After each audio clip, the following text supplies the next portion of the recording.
Hello friends, तो आज की हमारी मूवी एक ऐसे डॉग के बारे में है जिसे अचानक कुछ सुपर पावर्स मिल जाती हैं। तो चलिए देखते हैं उसकी एडवेंचर से भरी जर्नी। और अगर आपको ये मूवी पसंद आए तो प्लीज हमें लाइक एंड सब्सक्राइब करना ना भूलें। तो मूवी शुरू होती है 1969 में, जहां हम बडी नाम के एक डॉग को देखते हैं। पता चलता है कि उसका मालिक डेविड, जो कि एक साइंटिस्ट है, बडी को स्पेस में भेजने वाला है। बडी भी ये देखकर थोड़ा डर जाता है, लेकिन डेविड उसे समझाता है कि ये तुम्हारा हीरो बनने का चांस है और तुम जल्दी ही मेरे पास वापस आ जाओगे। बडी भी मान जाता है और जल्दी ही रॉकेट उसे लेकर स्पेस में जा पहुंचता है। बडी स्टार्स को देखकर बहुत एक्साइटेड होता है, लेकिन तभी उसके कैप्सूल में कुछ गड़बड़ हो जाती है और वो स्पेस के ठंडे टेम्परेचर में जम जाता है। काफी टाइम के बाद उसकी आंख खुलती है और वो खुद को एक डस्टबिन में गिरा हुआ पाता है। उसे कुछ समझ नहीं आता और डर के मारे वो डेविड को ढूंढने लगता है। मदद मांगने के लिए वो बाहर रोड पर आता है, लेकिन देखता है कि लोग उसे देखकर डर रहे हैं। टाइम चेक करने के लिए वो अपनी घड़ी देखता है और पता चलता है कि वो 50 साल फ्यूचर में आगे आ गया है।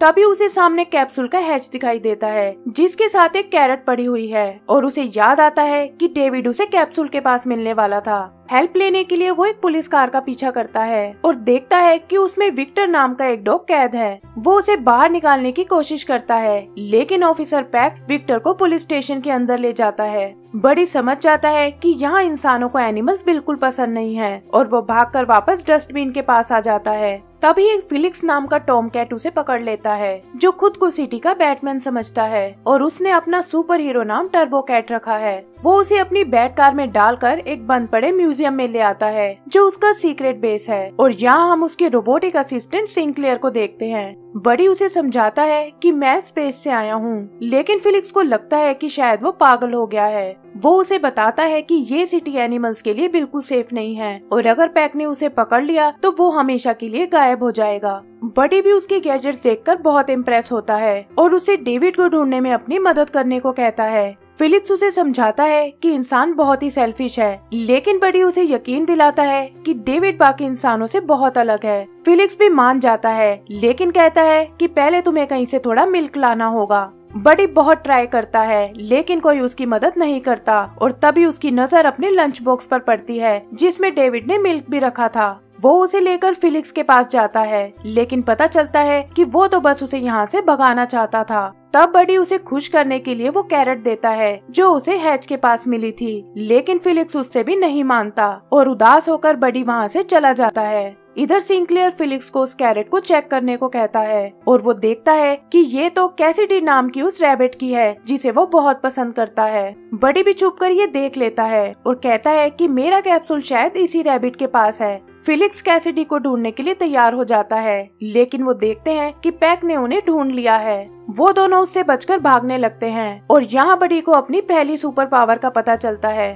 वो सुपर स्पीड से भागते हुए फिलिक्स को वहाँ से ले जाता है और पैक को भी ये देखकर बहुत हैरानी होती है। आगे वो लोग एक स्टोर में जाते हैं, जहाँ एक लड़की उनसे डरकर पुलिस को फोन मिलाने लगती है, लेकिन बडी के कहने पर वो दोनों मासूम चेहरा बना लेते हैं और ये देखकर वो लड़की वहाँ से चली जाती है। स्टोर में इतना सारा खाना देखकर बडी खुद को नहीं रोक पाता और तभी एक गार्ड वहाँ आ जाता है। पता चलता है कि एक बुलियन नाम की गोल्डफिश और टिंकर नाम की रैट है, जो एनिमल्स की सीक्रेट सोसाइटी गार्ड्स के मेंबर है और इनके लीडर है कैसिडी। वो लोग वापस फिलिक्स के बेस में आते हैं, जहां बडी के कैप्सूल के बारे में पूछने पर कैसिडी सबको एक प्रेजेंटेशन दिखाती है। वो बताती है कि डेविड ने और भी कई एनिमल्स को ट्रेन किया था, लेकिन स्पेस कैप्सूल में जाने का मौका मिला बडी को। इस कैप्सूल को एक सीक्रेट क्रिस्टल हाइपर लिथियम से पावर दी गई थी और बडी की पावर्स भी उसी क्रिस्टल की वजह से है। फिर वो उन्हें अपने साइंटिस्ट टोड से मिलवाती है और वो बताता है कि इस क्रिस्टल की मदद से हम एक ऐसा रोबोट बनाना चाहते हैं जो इंसानों से लड़ने में हमारी मदद कर सके।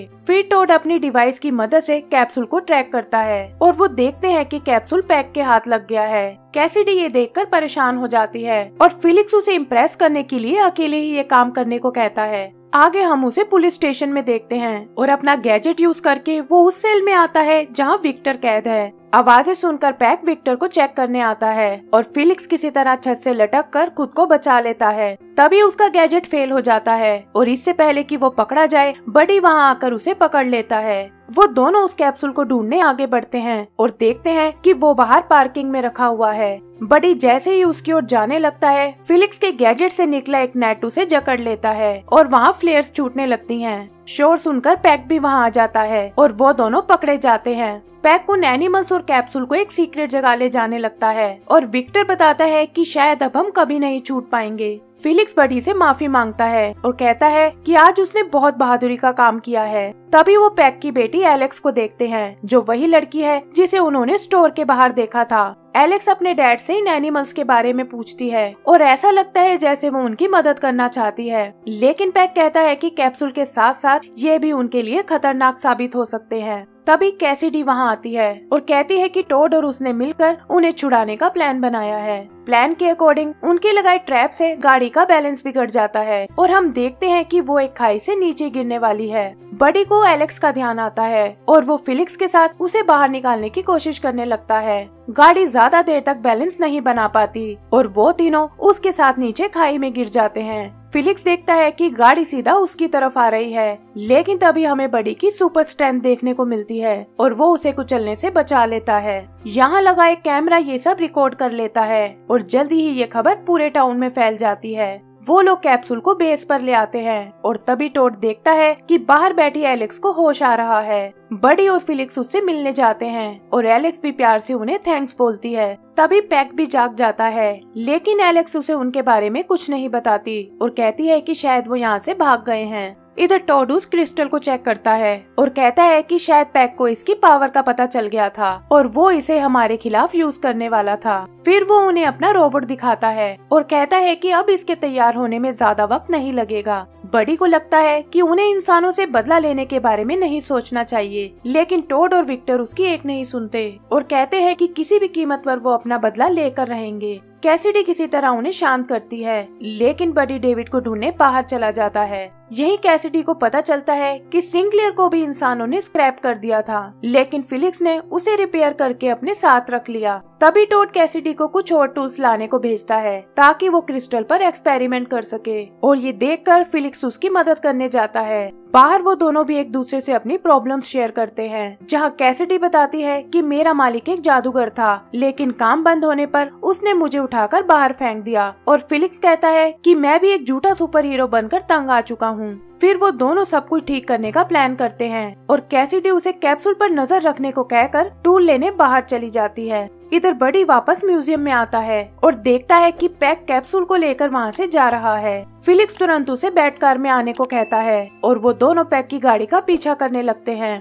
वो लोग एक हुक की मदद से कैप्सूल को नीचे उतार लेते हैं, लेकिन देखते हैं कि ये तो बस एक अम्ब्रेला है। वो समझ जाते हैं कि ये सब पैक की चाल थी ताकि वो उन्हें म्यूजियम से दूर ले जाए। वापस आकर वो देखते हैं कि फिलिक्स का सारा सामान बाहर रखा हुआ है और तभी कैसिडी वहाँ आ जाती है।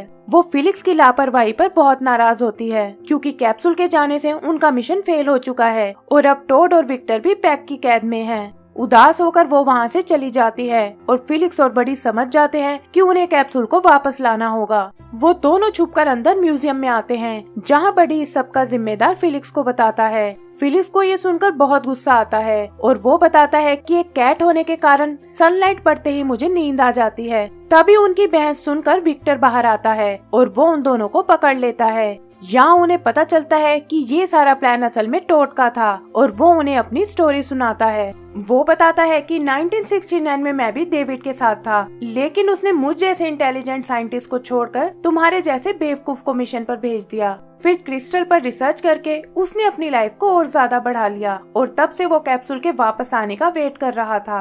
आगे वो कहता है कि मैंने और विक्टर ने ही तुम्हें बेवकूफ बनाया था ताकि तुम्हें म्यूजियम से दूर ले जा सकूं। तभी वहाँ पैक आता है जिसे टोड ने ही बुलाया है और वो क्रिस्टल की एनर्जी से उस पर अटैक करता है। आगे वो पैक को अजीब बिहेव करते हुए देखते हैं, जहाँ वो एक डॉग की तरह टोड की सारी बातें मान रहा है। फिर टोड उन्हें बताता है कि मैं ये क्रिस्टल बॉम्ब पूरी सिटी पर ब्लास्ट करने वाला हूँ ताकि सभी इंसानों को अपना गुलाम बना सकूं। तभी बेस की छत टूट जाती है और पता चलता है कि ये सब सिंक्लेयर ने उन्हें बचाने के लिए किया है। वो तीनों वहाँ से बाहर भागने लगते हैं, लेकिन विक्टर इलेक्ट्रिक रस्सी से सिंक्लेयर को बांध लेता है और वो फिलिक्स को गुड बाय बोलकर बंद हो जाता है। यहाँ टोड बडी को बताता है कि क्रिस्टल को इन्वेंट करने वाला डेविड ही था और उसने जानबूझकर तुम्हें मारने के लिए स्पेस में भेजा था। बडी को ये सुनकर बहुत दुख होता है और वो रोते हुए वहाँ से चला जाता है।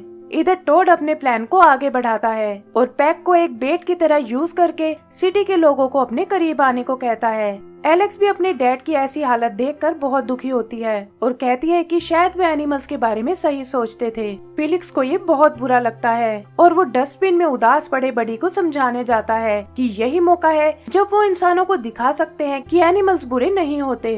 फिर उसे अपना बनाया एक सुपर हीरो केप देता है और कहता है कि तुम एक आम डॉग नहीं बल्कि एक स्टार डॉग हो। फिर वो दोनों म्यूजियम में वापस आते हैं और लोग भी उन स्पेशल सुपर पेट्स को देखकर बहुत हैरान होते हैं। वो टोड से ये सब बंद करने को कहते हैं, लेकिन टोड क्रिस्टल की एनर्जी से विक्टर को भी सुपर पावर्स दे देता है। विक्टर अपनी पावर से सबको पीछे धकेलने लगता है और ये दोनों भी ये सोचकर वहाँ से चले जाते हैं कि उन्हें विक्टर से लड़ने के लिए कोई प्लान बनाना होगा। वहाँ बुलियन उन्हें टोड की कोई कमजोरी ढूंढने को कहता है और फिलिक्स को याद आता है कि कैटनिप पौधे की स्मेल से कैट्स विचलित हो जाती हैं। बडी तुरंत कैटनिप लेने स्टोर की ओर चला जाता है और ये लोग विक्टर को रोकने के लिए वहाँ पड़े मलबे से एक मशीन बनाने लगते हैं। आगे वो उस मशीन को लेकर म्यूजियम में जाते हैं जिसे खुद बुलियन चला रहा है और ऐसा लगता है जैसे उनका ये प्लान कामयाब हो गया है। वो लोग विक्टर को म्यूजियम के अंदर कैद करने की सोचते हैं, लेकिन वो अपनी पावर से फिर बाहर आ जाता है और एक बड़े से ग्लोब को फिलिक्स की ओर फेंकता है। यहाँ बडी एक बार फिर आकर उसकी जान बचाता है और उस ग्लोब से म्यूजियम के दरवाजे सील कर देता है। तभी उन्हें टोड की आवाज आती है जिसने अपने रोबोट को पूरा कर लिया है और फिलिक्स खुद को बांधकर बडी से कैटनिप यूज करने को कहता है। कैटनिप के खुलते ही फिलिक्स पर उसका असर होने लगता है, लेकिन रोबोट की शील्ड के कारण टोड को उससे कोई फर्क नहीं पड़ता। वो दोनों उससे लड़ने की कोशिश करते हैं, लेकिन जल्दी ही समझ जाते हैं कि उसे रोकना इतना आसान नहीं है। वो उससे बचकर भागने लगते हैं, लेकिन एक वेयर हाउस में आकर टोड उन्हें पकड़ लेता है। तभी कैसिडी वहां आ जाती है और अपनी स्टिक की मदद से वेयर हाउस की छत पर बना एक दरवाजा खोल देती है। दरवाजे से आती सनलाइट से टोड नींद में जाने लगता है और फिलिक्स और बडी भी उसके हाथ से छूट जाते हैं। कैसिडी उन्हें बताती है कि मैं तो ये शहर छोड़कर जाने वाली थी, लेकिन फिर मैंने टीवी पर तुम्हें सुपर पेट्स के रूप में देखा और तुम्हारी मदद करने वापस चली आई। तभी वो देखते हैं कि टोड फिर से जाग गया है और पता चलता है कि उसके रोबोट की शील्ड पर टिंटेड ग्लास है। वो लेजर से उन पर हमला करने लगता है, लेकिन टारगेट पर लगी रेड डॉट देखकर अचानक से पागल हो जाता है और पता चलता है कि कैट्स को रेड डॉट से एलर्जी है। जल्दी ही उसका रोबोट बेकाबू होकर नीचे गिर पड़ता है और टोड भी उससे निकलकर बाहर आ जाता है। तभी वो लोग एलेक्स को देखते हैं जो अपने दादाजी को ढूंढ रही है और टोड कहता है कि जल्दी ही क्रिस्टल बॉम्ब से ये सब मेरे गुलाम बन जाएंगे। बडी फिलिक्स से कुछ करने को कहता है, लेकिन देखता है कि वो तो पहले ही उस रोबोट में चढ़ चुका है। वो रोबोट को ऊपर आसमान में ले जाता है और रेडियो पर बताता है कि इस तबाही को रोकने का बस यही तरीका है। कैसिडी ये देखकर दुखी हो जाती है और बडी भी उससे वापस आने को कहता है। तब फिलिक्स उसे बताता है कि डेविड ने तुम्हें मरने के लिए स्पेस में नहीं भेजा था, बल्कि उसे यकीन था कि तुम ही इस क्रिस्टल की रक्षा कर सकते हो और मुझे यकीन है कि डेविड जल्दी ही तुम्हें ढूंढ लेगा। बडी भी ये सुनकर खुश हो जाता है और तभी कैसिडी बताती है कि तुम हवा में उड़ रहे हो। बडी भी अपनी नई पावर देखकर बहुत हैरान होता है और तुरंत फिलिक्स को बचाने निकल जाता है। उसका पीछा करते हुए वो दोनों बादलों में गुम हो जाते हैं और वहाँ एक बड़ा धमाका होता है, लेकिन पता चलता है कि बडी ने फिलिक्स को बचा लिया है और वो उसे सही सलामत नीचे ले आता है। कैसिडी फिलिक्स को सेफ देखकर बहुत खुश होती है और क्रिस्टल के नष्ट होते ही पैक भी फिर से ठीक हो जाता है। एलेक्स भी अपने डैड से मिलकर बहुत खुश हो जाती है और बताती है कि इन एनिमल्स ने ही सबकी जान बचाई है। पैक को अपनी गलती का एहसास हो जाता है और वो कहता है कि ये एनिमल्स ही हमारे सच्चे हीरो हैं। तभी एलेक्स के दादाजी वहाँ आते हैं और पता चलता है कि वो ही असली डेविड है। वो बडी को उसका टैग दिखाते हैं और वो एक बार फिर अपने मालिक से मिलकर बहुत खुश होता है। आगे हम देखते हैं कि म्यूजियम बिल्कुल ठीक हो चुका है और पैक भी एलेक्स के साथ मिलकर वहाँ एक कैफे चलाता है। टिंकर ने सिंग फेयर को फिक्स कर दिया है और अब वो गार्ड सोसाइटी की नई साइंटिस्ट बन चुकी है। कैसिडी एक बार फिर उन्हें लीड करने लगी है ताकि मुसीबत में पड़ने वाले एनिमल्स की मदद कर सके। एंड सीन में हम फिलिक्स और बडी को देखते हैं जो अपने एक नए मिशन पर जा रहे हैं और इसी के साथ हमारी मूवी खत्म हो जाती है। तो दोस्तों, अगर आपको ये मूवी पसंद आई हो तो प्लीज हमें लाइक एंड सब्सक्राइब करना ना भूलें। Thank you.